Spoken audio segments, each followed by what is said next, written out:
عبس وتولى أن جاءه الأعمى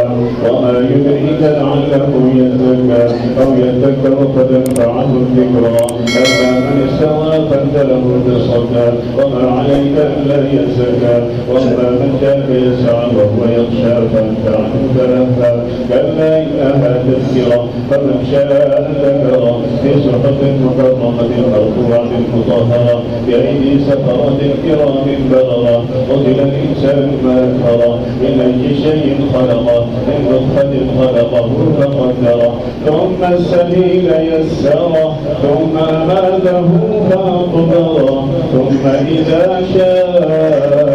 أنشره كلا لما يقض ما أمره فلينظر الإنسان إلى طعامه أنا صببنا الماء صبا ثم شققنا الأرض شقا فأنبتنا فيها حبا وعنبا وقضبا وزيتونا ونخلا وحدائق غلبا وفاكهة وأبا متاعا لكم ولأنعامكم فإذا جاءت الصاخة يوم يفر المرء من أخيه وأمه وأبيه وصاحبته وبنيه لكل امرئ منهم يومئذ شأن يغنيه وجوه يومئذ مسفرة ضاحكة مستبشرة ووجوه يومئذ عليها غبرة ترهقها قترة